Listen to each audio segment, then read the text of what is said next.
Bom dia, Presidente. Bem-vindo à Conversa Sem Mais. Vamos procurar fazer, neste pedaço de entrevista, uma resenha dos principais dossiês deste seu segundo mandato. Estamos aqui na Igreja Matriz, Monumento Nacional, e uma das questões que vamos, evidentemente, falar é do património, em que este mandato foi, de certa forma, muito categórico. Mas antes vamos procurar saber quem é o homem por trás do Presidente de Câmara.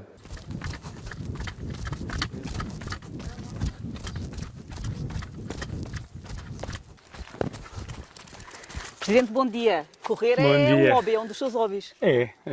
Normalmente faço uma corridinha quase todos os dias de manhã. Mas começou pelo futebol e ténis de mesa, penso eu. Não, futebol não muito. Também jogava com miúdo. todos, em miúdo, como todos, mas nunca tive grande aptidão.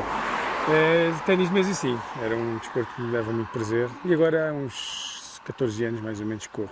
Inclusive faz maratonas. Já fiz uma maratona. Para além da maratona enquanto Presidente de Câmara, né? Porque a vida autárquica não deixa de ser uma maratona, também tem esta outra vertente na sua vida pessoal. Esta também é uma forma de nós desanuviarmos do dia a dia, uma forma de limparmos a cabeça, prepararmos o dia, que eu normalmente vou correr logo bem cedo, às 7 e tal. E é também a forma de manter também, digamos, o corpo fisicamente melhor para termos também uma cabeça mais sã, digamos assim. E na corrida às autárquicas, aliás, este ano, agora em setembro, vamos ter uma dessas corridas. Até agora o que tem conseguido é pôr os seus adversários a correr. Eu também não gosto de correr com ninguém, digamos que, mas obviamente que partimos para esta maratona agora das autárquicas, naturalmente para ganhar. É esse o grande desafio. O Presidente Álvaro Beijinha é de Alvalade, natural de Alvalade. Por aqui estudou, por aqui tem feito o seu caminho, inclusivamente a nível universitário, aí é que teve que sair porque fez Direito, não é? Sim. Mas nunca exerceu. Não, isso sim, sou advogado e exerci durante algum tempo, sim. Okay. E como é que se salta de uma área para outra, da área da advocacia para a política? Não, eu comecei desde muito tenra idade a ter gosto pela política, a envolver-me, tive uma educação claramente de esquerda em casa, comecei logo aí também à Festa do Avante, logo em jovem. Fui a primeira vez em criança, mas não me recordo porque ainda era muito novo, mas depois, principalmente a partir dos 15, 16 anos, todos os anos ia à Festa do Avante. E depois integrei a primeira vez as listas da CDU, tanto a Assembleia Municipal como a Assembleia de Freguesia da minha terra, que é Alvalade, em 2001. E depois foi um caminho. Depois entrei em 2005 para a Câmara como vereador. Tive 8 anos como vereador e agora estou há quase 8 como Presidente. Como Presidente. Começou então a vislumbrar cedo este caminho na política? Sim, eu acho que das coisas mais gratificantes que seguramente há é nós podermos ter a responsabilidade de trabalhar para as pessoas, especialmente para as pessoas que nós toda a vida conhecemos e convivemos. Embora o Conselho seja grande, mais ou menos conhecemos quase todos uns aos outros e podermos estar diariamente a trabalhar em prol dos nossos concidadãos, não é? Das pessoas que nós gostamos, é de facto altamente gratificante. Eu diria que sou um privilegiado de poder exercer o cargo de Presidente de Câmara na terra que me viu nascer. Sr. Presidente, vamos então começar exatamente pela questão do património. Muito recentemente fez inclusivamente um acordo com as paróquias, eu julgo com todas as paróquias do Concelho de Santiago de Cacém, para a requalificação e manutenção das igrejas, e sei que foi um dossiê que o senhor acarinhou muito neste mandato, do ponto de vista da valorização do património de Santiago de Cacém. O que é que nos tem a dizer? Bom dia, bem-vindos a Santiago de Cacém, aqui à nossa Igreja Matriz, como disse, Monumento Nacional. E, efetivamente, nós no nosso município temos um património riquíssimo e a Câmara Municipal tem procurado potenciá-lo ao máximo. E, de facto, esse acordo que referiu foi uma oportunidade que houve, através de financiamento comunitário, de candidatar um conjunto de igrejas para a sua reabilitação, onde a Câmara assumiu, digamos, a parte não financiada, e é a forma de nós podermos contribuir, por um lado, para a preservação do património, um património importantíssimo, e por outro lado, naturalmente, também valorizar esse património do ponto de vista turístico, que é essa uma grande estratégia que nós temos procurado, aliás, que é potenciar ao máximo aquilo que é uma riqueza imensa, neste caso patrimonial, temos outras, e por isso aquilo que temos feito é precisamente isso. Vou dar também um outro exemplo. Nós recentemente inaugurámos um museu de arqueologia em Alvalade, que foi colocado precisamente numa igreja da Misericórdia, hoje património da freguesia de Alvalade, mas onde a Câmara, digamos, pegando numa ideia que gera um anseio da população de Alvalade, que ao longo de muitos anos foi guardando achados arqueológicos naquela zona. Que ainda o ano passado acho que foram descobertos mais uns achados relevantes. Sim, não sei se foi o ano passado ou se foi já sim, este foi ano. na própria sequência da intervenção que fizemos nas obras de requalificação do Centro Histórico de Alvalade, foram encontradas muitas coisas, e por isso essa de facto tem sido uma estratégia, que é a valorização do património, através também da reabilitação que fizemos do Alvalade, do Centro Histórico de Alvalade, como já referi, mas também do Centro Histórico de Santiago, cujas obras terminaram há relativamente pouco tempo. Essas intervenções no Centro Histórico estão completamente concluídas ou ainda falta algumas fases para concretizar? Não, digamos que estas intervenções que nós delineamos estão concluídas. É certo que a área de abrangência pode ser mais alargada, nomeadamente no Cercal. Há uma outra zona do Centro Histórico do Cercal que não foi intervencionada e que é a nossa intenção no futuro poder fazê-lo, tal como aqui na própria cidade de Santiago de Cacém. Houve uma intervenção do Centro Histórico aqui há alguns anos atrás, e é nosso objetivo no próximo mandato fazermos então uma intervenção na chamada zona alta da cidade. Tem valores que nos possa dar? Só no Centro Histórico de Alvalade e do Cercal, as duas obras de requalificação foram cerca de 1,5 milhão, 1.600.000 euros. Presidente, estamos também no Conselho onde foi dado o pontapé de partida para os caminhos de Santiago, ou pelo menos do ponto de vista turístico, para a marca ficar bastante evidente. Como é que se insere o Conselho na perspectiva turística, uma vez que não temos praias aqui tão próximas, pelo menos na periferia do Conselho, esta marca do património e o património cultural e religioso digamos, a linha de força do turismo de Santiago de Cacém? É uma das... Nós temos praia, não é? Temos 11 km sim, de praia. Eu queria dizer que não sim, eram aqui tão em próximos Santiago, quanto... sim, temos Sines, temos temos a nossa... toda a nossa costa do litoral. Sim, mesmo Santiago de Cacém tem 11 km, o Concelho tem 11 km de costa, nomeadamente a Lagoa de Santo André, a praia da Costa de Santo André. Referi-me aqui ao centro da Exatamente, sim, eu percebi. Nós, relativamente à questão dos caminhos de Santiago, nós estamos aqui precisamente no sítio onde o caminho de Santiago passa. Exatamente. Foi algo que a Câmara de Santiago, desde há muito, vinha trabalhando, que era o reconhecimento do caminho a sul, e que foi um trabalho da entidade de Turismo do Alentejo que conseguiu, de facto, esse objetivo de o caminho ser reconhecido a sul e passar por Alentejo, em particular em Santiago de Cacém. Santiago de Cacém é o único município de Portugal com o topónimo de Santiago. Nós temos um acordo de geminação feito com Santiago de Compostela, que foi precisamente também otorgado aqui neste espaço onde nos encontramos, e naturalmente que essa é mais uma componente dentro de uma estratégia que nós temos delineado. Também aqui começa precisamente a Rota Vicentina, que vai daqui até Sagres. Esse foi, eu direi que, eu costumo dizer até em jeito de brincadeira, que há um antes e um pós Rota Vicentina, do ponto de vista turístico no Concelho, em particular de Santiago para Sul, porque efetivamente veio trazer veio alavancar muito o turismo, nomeadamente o turismo de natureza, o turismo dos caminhantes, e principalmente na chamada na chamada época baixa. Portanto, acabar um bocadinho com a sazonalidade.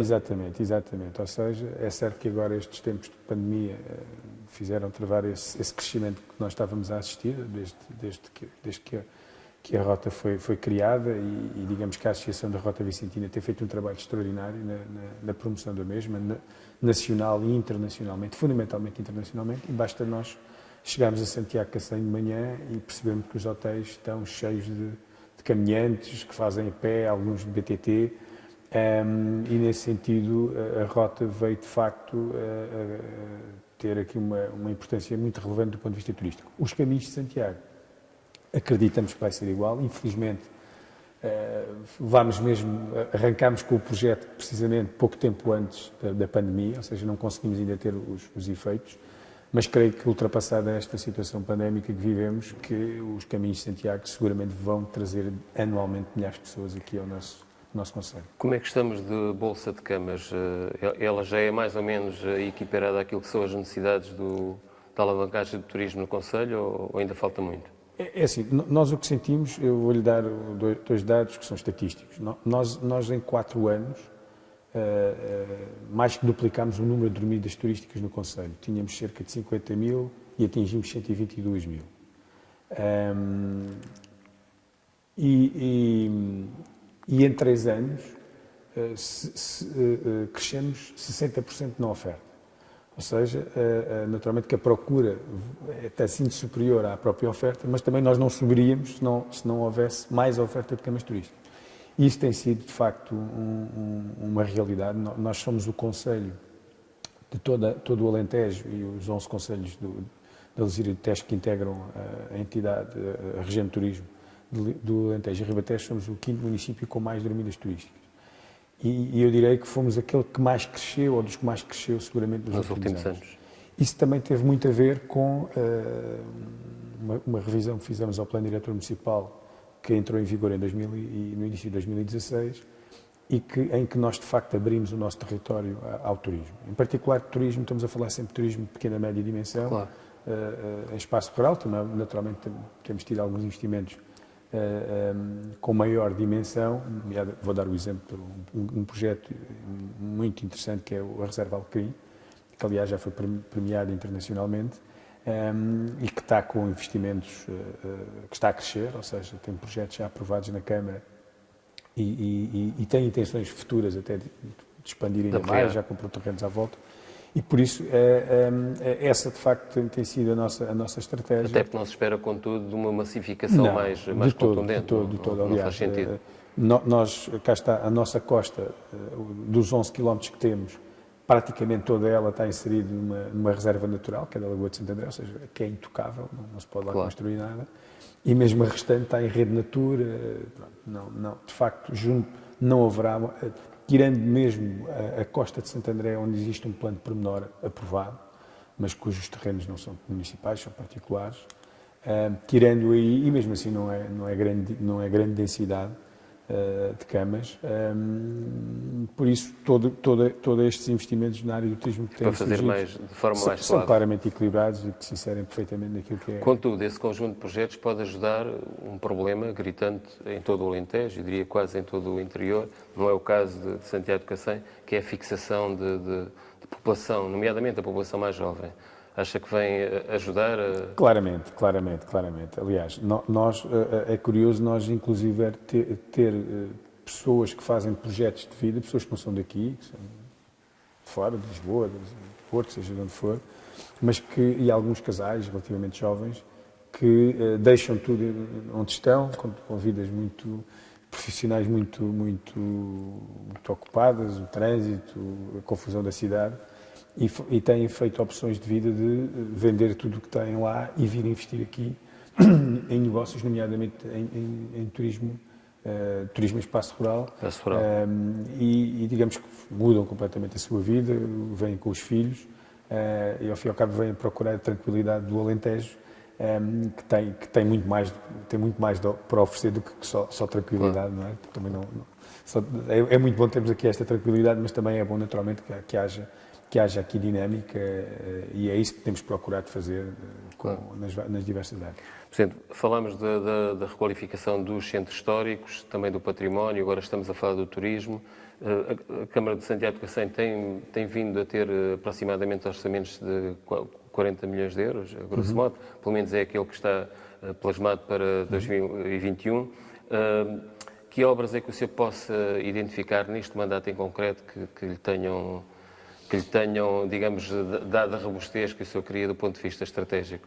Nós somos um município em todo o Alentejo e os tais 11 concelhos de Ribatejo, dentro da área da CCDR Alentejo, com maior taxa de execução e com maior volume de investimento nos planos estratégicos de desenvolvimento urbano, ou seja, estamos a falar da reabilitação e regeneração urbana.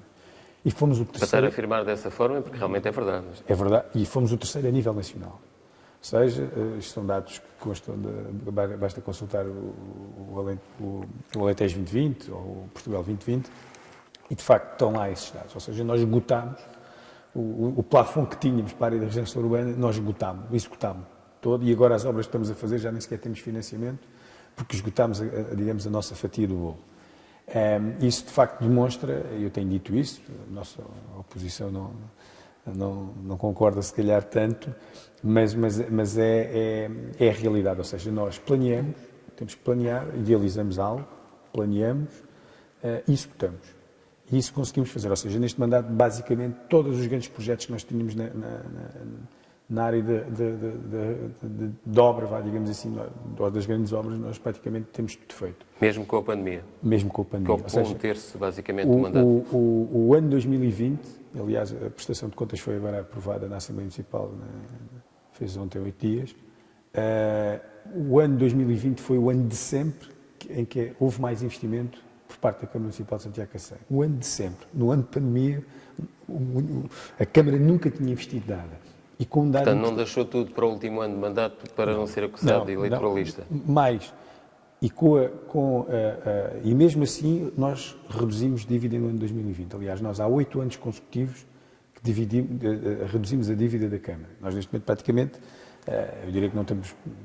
As dívidas que temos são de médio e longo prazo e são perfeitamente, digamos, geríveis. Nós não temos dívidas a fornecedores a mais de 90 dias há muitos anos já. Temos um prazo médio de pagamento de 20 e poucos dias e passamos com um saldo orçamental de 3,5 milhões de euros. Então, isso significa, Presidente, duas coisas. Significa que a Câmara teve capacidade de arrecadar mais receita, obviamente, e se calhar tem muito a ver com o aproveitamento dos fundos comunitários. Claro, é precisamente isso. Ou seja, nós, como tivemos a capacidade de aproveitar ao máximo os fundos comunitários, fez com que nós conseguíssemos realizar muita obra, fazer muito investimento e não afetar as contas, digamos, da Câmara Municipal. Ainda beneficiaram de alguns apoios a 100% por parte do Estado? É que houve como sabe, houve aí, enquanto estivemos com o Presidente da Câmara, e dizia-nos que, em Elvas, nomeadamente, que nos disse que houve alguns projetos que passaram praticamente a 100%, nomeadamente no domínio escolar. Sim, mas nós, no investimento das escolas, nós não conseguimos 100%. Mas já agora que estamos a falar nas escolas, por exemplo, nós neste mandato, só de obras digamos, financiadas por financiamento militar, e nós investimos cerca de 2,5 milhões de euros, ou seja, recuperamos. Já tínhamos recuperado uma escola no mandato anterior, a escola número 3, na cidade de Santo André, onde existem 3 escolas básicas, e neste momento já recuperamos a número 4, estamos a recuperar a número 2 e recuperamos uma nas Ermidas do Sado. Se formos ainda buscar a escola do mandato anterior, nós estamos a falar de um investimento de 3,5 milhões de euros em coisa de 5 anos. Para além disso, fizemos um conjunto de investimentos nas escolas rurais, porque nós somos pela defesa das escolas rurais, ou seja, temos muitas escolas rurais com menos de 21 alunos. Ainda muitas, outras tantas já foram, digamos, desativadas. Sim, mas nós temos batalhado para que não encerrem as escolas, e aí não temos financiamento comunitário, porque não conseguimos financiamento comunitário porque temos menos de 21 alunos. No entanto, há um esforço financeiro por parte da Câmara, 100% municipal, onde, por exemplo, todas as salas do primeiro ciclo têm quadros interativos, todas no município. Investimos em reparação dos parques infantis todos, colocámos campos de jogos praticamente nas escolas todas, estamos agora a concluir esse objetivo. Ares condicionados em todas as salas do pré-escolar e do primeiro ciclo. Colocámos computadores com acesso à internet em todas as salas do pré-escolar, que não era a nossa obrigação. E depois temos uma outra coisa que eu não conheço, não quer dizer que não haja, em mais município nenhum, é que no pré-escolar, que é a nossa responsabilidade em termos de funcionários, nós temos o complemento à família e para os pais, em que os pais podem deixar os seus filhos a partir das 8h30 da manhã até às 6h30 da tarde, a educadora entra às 9 e sai às 3, é totalmente gratuito, independentemente do rendimento do pai, ou seja, não há escalões, todos não pagam nada, ou seja, é uma resposta que nós damos às famílias, de forma que os pais que trabalham não tenham de deixar os seus filhos, e totalmente gratuito. Já que estamos a falar de jovens e de crianças, e estamos à beira de saber os resultados dos novos censos, tem ideia de que o Conselho tenha crescido demograficamente? Ou... Não é tenho, difícil não ter tenho. essa percepção? É difícil ter essa evidente. percepção. Aliás, eu não sei como é que estes censos, tendo em conta que foram feitos numa situação pandémica, até que ponto é que o rigor dos mesmos, isso é uma matéria que eu também já li, já ouvi falar sobre isso, vamos ver o que é que os censos nos trazem. Mas voltando ainda à questão das obras, há pouco depois desviamos para a questão da educação, dizer que de facto nós fizemos, para além dos centros históricos que já tínhamos falado há pouco, eu destacarei a reabilitação de bairros em Santo André, o bairro das Flores, o maior bairro do Conselho, um investimento de mais de 2 milhões de euros. O bairro do Pinhal, que é um bairro ao lado, foi mais 1 milhão de euros, ou mais de 1 milhão de euros. A requalificação de toda a zona envolvente ao mercado aqui em Santiago Cacém, cuja obra terminámos agora há cerca de um mês. Também foi um investimento, e recuperámos também o próprio mercado, ou seja, os dois em conjunto, estamos a falar de um investimento de quase 3 milhões de euros. Nós o que fizemos foi, e já tínhamos feito no mandato anterior, que é um conjunto de investimentos desportivos, nomeadamente criámos um skatepark em Vila Nova de Santo André, que segundo os skaters é topo a nível nacional, ou seja, haverá muitos poucos com tão boas condições para a prática do skate como aquele. Vila Nova de Santo André, que é, digamos, a zona do Conselho mais densamente... Temos duas cidades, temos Santiago e Santo André. Santo André tem mais população que propriamente Santiago. E depois fizemos também investimentos em relevados sintéticos nas freguesias do interior, ou seja, dotámos Alvalade e o Cercal com relevados sintéticos e reforçámos aqui em Santiago e em Santo André, que já tinham relevados naturais, e passámos também a ter relevados sintéticos, ou seja, com uma grande resposta em termos também de prática desportiva. O Sr. Presidente é muito reivindicativo, tem sido, e houve aqui uns anos em que se considerava que os concelhos do nosso litoral alentejano, que pertencem ao distrito de Setúbal, foram de certa maneira ostracizados em diversas matérias. Este instrumento do Plano de Recuperação e Resiliência aproveitou para reivindicar algumas matérias, nomeadamente as escolas rurais, que podem, julgo que encaixam neste instrumento, não? Infelizmente não. Essa é uma questão que os municípios e a própria Associação de Municípios têm vindo a colocar, é que a chamada bazuca pouco ou nada traz para as autarquias. Ou seja, aquilo que porventura nós, às gavetas onde nós podemos ir é na habitação, e neste momento estamos a delinear a nossa estratégia local de habitação. E na parte social também? Não, o social do ponto de vista da habitação social, não é? Mas habitação e eficiência energética. Porque tudo o resto, basicamente, para o setor privado ou então para a administração central do Estado. Ou seja, o Governo deixou para si próprio, digamos, a fatia de leão, e as autarquias, não daquilo que nós temos conhecimento, aliás, o documento é público, as autarquias, tirando estas duas áreas, habitação por um lado e eficiência energética por outro, pouco ou nada vamos ter, e na minha perspectiva, mal, porque está mais do que provado. Mas ainda assim chegou a apresentar algum memorando? Não, nós fizemos, em termos de decimal, no âmbito da Comunidade Intermunicipal do Litoral Alentejano, fizemos a nossa participação, e fizemos também na perspectiva de infraestruturas que sirvam a região, nomeadamente a questão da ligação da autoestrada de Sines a Grândola, que foi um projeto que ficou suspenso há 10 anos atrás. A Estrada da Morte, não é? Há quem chame a Estrada da Morte. A questão da habitação, que já falei, que para nós também é absolutamente importante, nomeadamente com a perspectiva de crescimento desta região, os projetos anunciados para Sines, porque obviamente que estão mesmo aqui ao lado e às vezes as pessoas não têm esta perspectiva ou esta noção. Cerca de 50% da mão de obra que trabalha em Sines reside no concelho de Santiago Cacém e por isso todos esses investimentos que estão perspectivados para Sines vão ter seguramente também um forte impacto no nosso concelho. Temos também a questão da falta de efetivos, que tem sido também, eu diria, segurança latocense, que tem sido também uma das suas preocupações, falta de efetivos da GNR, nomeadamente. É um problema que persiste, que não é resolvido, que já nos levou várias vezes a falar com diversos governantes, vários secretários de Estado, e que infelizmente não é resolvido. Ou seja, há um déficit claramente de efetivo, que põe em causa a segurança das nossas populações e mais do que às vezes a segurança em si, a percepção dela. Exatamente, a sensação de insegurança, que é uma coisa terrível para as pessoas, que é ter uma sensação de insegurança, porque sentem que de facto não há efetivo, nomeadamente nos postos mais do interior do concelho, Alvalade, Ermidas, onde basicamente neste momento não há praticamente guardas. Se lhe perguntar qual é o problema que o mais o preocupa, digamos, agora que estamos a fechar este mandato, o que é que o senhor diria? Eu continuo a achar que é a saúde. A saúde é sempre problemático, a falta de efetivos. Nós temos, de facto, aqui... Médicos de família, bem entendido, não? Médicos de família e no hospital também. Nós temos aqui o Hospital do Litoral Alentejano, no Concelho de Santiago. Obviamente que acompanhamos, e desta semana tivemos uma reunião com o Conselho de Administração, vamos acompanhando, digamos, o evoluir das coisas. Estão previstos um conjunto de investimentos em infraestruturas. Já em Orçamento de Estado, julgo eu. Sim, e agora estão aprovados no âmbito do PPR, nomeadamente o novo Centro de Saúde de Santiago do Cacém, que é algo que nós reivindicamos há bastante tempo, a requalificação do de Santo André.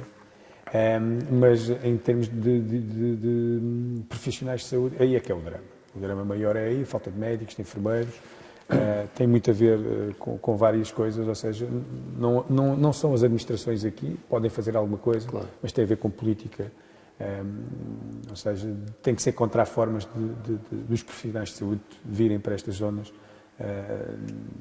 e não estarem apenas nos grandes centros urbanos. Sr. Presidente, há muito pouco tempo os produtores, ou os médios e grandes produtores, associações de produtores aqui do Concelho, lançaram um grito de alerta relativamente à questão da água para rega. Tem acompanhado essa matéria. Julgo que havia aqui um número até que se dizia que tinham perdido cerca de 7 milhões de euros, o que é muito significativo. Como é que se resolve este problema, que tem muito a ver também com, eventualmente, um novo plano de rega do Alqueva? Sim, a questão, nós temos vindo a acompanhar isso muito diretamente com a Associação de Regantes de Campilhas e Alçado. Nós, há uns anos atrás, há 3, 4 anos atrás, em conjunto, tivemos uma reunião na EDIA e antes chamámos a atenção para a necessidade de poder-se fazer uma ligação, já agora aqui para explicar, estava previsto nessa data e agora está a ser concretizada a ligação da Alqueva à chamada captação do Sado nas Ermidas, ao Rio Sado. E da captação do Sado existe um canal de ligação que vai fornecer a barragem de Morgavela em Sines, que fornece toda a zona... Por sua vez, irradia para... É quem abastece a água a toda a plataforma energética de Sines, industrial e logística de Sines. E o que nós dissemos foi que esse canal que liga Ermidas a Sines passa relativamente perto da barragem de Campilhas e de Fonte Serra. A ligação a Fonte Serra está neste momento também numa fase final, que foi essa que nós fomos colocar há 3 ou 4 anos atrás, e agora estamos a reivindicar a ligação a de Campilhas, que ainda é mais importante.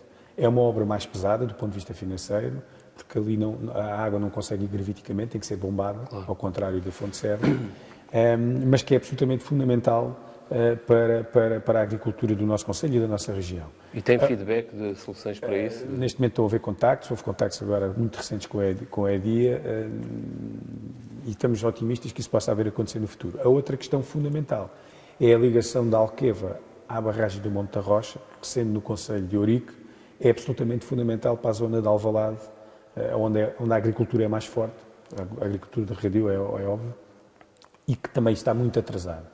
É um projeto que o Governo já o anunciou já há algum tempo, mas é uma obra que está muito atrasada e que porventura só se concretizará daqui a 2, 3 anos. Isto significa que nestes últimos anos de seca, no Concelho de Santiago Cacém, na zona abrangente da Associação de Regantes, por ano, cerca de 4 mil hectares não se foram produzidos, que são os tais 7 milhões de euros que, do ponto de vista da economia local, se perderam.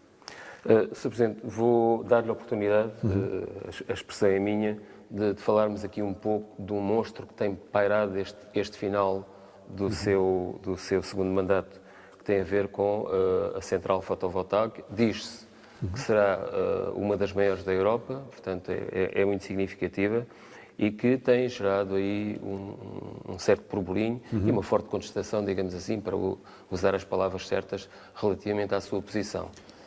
O que é que se passa com isto? Para já, são duas centrais. São duas. Já agora, porque estão em causa, ou podem estar em causa também, a Reserva Agrícola Nacional e a Reserva Ecológica Nacional. Duas questões. Nós estamos a falar, há duas intenções centrais de grande dimensão. Essa que falou na zona de Valdagua, a ser concretizada, seria de facto a maior da Europa, segundo aquilo que me foi transmitido, e depois uma no Cercal. Bem, a posição da Câmara tem sido bastante clara, e já agora dizer que esta contestação, eu não parece que seja uma contestação generalizada das pessoas. Mas é significativo, Presidente. Aquilo que me parece é que há um conjunto de pessoas que fazem ouvir a sua voz, mais alto, se calhar, do que os outros que não contestam, e naturalmente que nós, no terreno, não sentimos, digamos, uma forte contestação. Há, de facto, preocupação das pessoas, isso é patente, em particular de algumas pessoas que têm casas perto da central. Exatamente. Mas a posição da Câmara tem sido muito clara. O projeto para já não entrou na Câmara ainda em termos de licenciamento. No caso de Valdagua, houve a avaliação do impacto ambiental. A informação que nós temos por parte da APA é que não foi aprovado. Então, ou seja, o processo voltou para o promotor para ser reformulado. O do Cercal decorreu a avaliação do impacto ambiental, estamos a aguardar o resultado. A Câmara, tanto num processo como no outro, no âmbito da avaliação do impacto ambiental, pronunciou-se. Pronunciou-se acompanhando, digamos, as preocupações que as próprias pessoas levantam. Ou seja, a questão do afastamento às localidades e às habitações e aos turismos, a necessidade de cortinas arbóreas para minimizar o impacto visual, a questão, no caso de São Domingos de Valdagua, não prevê o abate de sobreiros, porque é um grande eucaliptal, mas no caso do Cercal estão previstos o abate de alguns dos sobreiros isenheiros e nós não acompanhamos isso, e o nosso parecer é muito claro relativamente a isso. Agora, as pessoas o que queriam, algumas que estão a contestar, o que queriam é que a Câmara, desde a primeira hora, dissesse que era contra a central. E nós não somos contra a central. E que fique bem claro. Nós somos a favor da central, não aquela da forma como ela foi proposta. O que achamos é que ela tem que ser reformulada de forma a ir ao encontro daquilo que a Câmara considera que é importante na defesa das populações. E não tenham estes impactos. Exatamente. Agora, eu penso que as energias renováveis é um desígnio de todos nós, mundial, não é? Já todos nós estamos a sofrer com as alterações climáticas. Veja bem, estamos em julho e tivemos que fazer aqui este nosso encontro porque na rua está a chover. E o que é certo é que todos nós queremos, de facto, energias renováveis. Agora, eu sei que, eu já disse isso a vários colegas seus da comunicação social que têm falado comigo sobre este assunto. Isto é um pouco fazendo aqui o paralelismo com a história do balde do lixo. Todos não queremos que o lixo ande na rua, queremos que o lixo seja condicionado num balde de lixo. Mas à porta do vizinho não faz tanto mal. Queremos que ele esteja relativamente perto de nós, mas não queremos nunca à nossa porta. E aqui é igual, todos nós estamos a favor das energias renováveis, mas ninguém quer ser vizinho da central. Portanto, para sistematizar a sua posição, deseja que esses dois projetos venham a fixar-se no Conselho, até porque trazem mais valias do ponto de vista económico, claro, e até da fixação de emprego, ou criação de emprego, melhor dizendo, mas resolvidos estes constrangimentos ambientais e de impacto visual. E de impacto visual para as pessoas. Eu parece-me que a questão, eu não entro porque não sou da área, e por isso é que as avaliações de impacto ambiental servem precisamente para isso, para perceber que impactos ambientais é que os projetos trazem. Uma coisa eu não tenho dúvidas, do ponto de vista do impacto visual, o impacto do território, esse é significativo. E é esse que nós temos que minimizar ao máximo. Certo. E, nomeadamente, a questão das cortinas arbóreas. Já agora deixe-me dizer um dado, que é, há quem defenda e diga, mas porque é que a gente não partilha isto em várias centrais, 10, 12, 15, 20?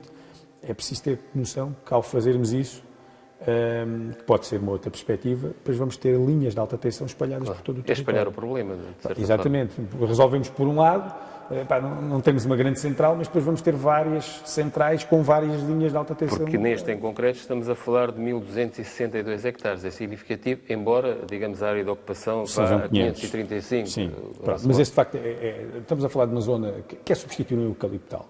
Há um eucaliptal com cerca de 1.000 hectares. Certo.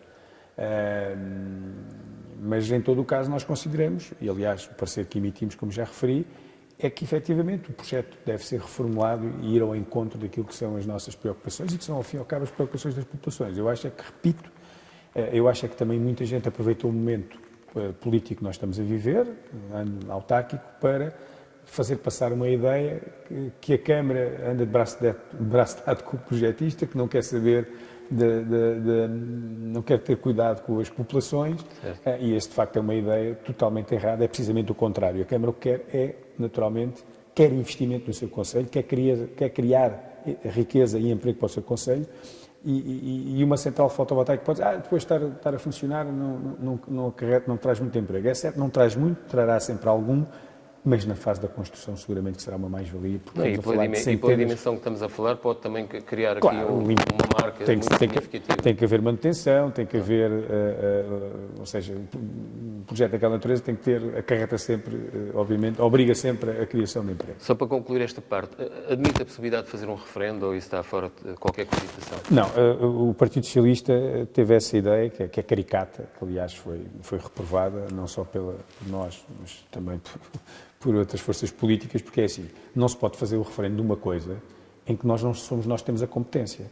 A Câmara não está nas mãos da Câmara aprovar ou reprovar aquele projeto. O projeto, neste momento, quem licencia a atividade é a Direção-Geral de Energia. A Câmara licencia apenas a construção. E não está no livre-arbítrio do Presidente da Câmara, nem dos vereadores da Câmara, aprovar ou reprovar projetos de acordo com a sua opinião pessoal. Mas seria legítimo, ainda por cima, sendo um Presidente reivindicativo, que pudesse fazer uma força vamos imaginar que fazíamos um referendo e a população votava contra. Mas depois, do ponto de vista legal, se ele se tiver enquadramento legal, a Câmara não tem como reprovar. Sr. Presidente, e à luta, como costuma dizer? Não, mas isso era... Eu já lhe disse que não sou contra. Se eu não sou contra uma coisa... Sim, nesse caso não faria sentido. Não faz sentido absolutamente nenhum. Mas mesmo que fosse contra, eu podia estar a dar aqui uma expectativa às pessoas de, olha, vamos fazer os referendos fazem-se quando nós temos a possibilidade de decidir. Aliás, os referendos municipais a Câmara referenda uma coisa porque tem dúvidas e quer ouvir a opinião das pessoas para concretizar um projeto ou não. Aqui o projeto não é da Câmara.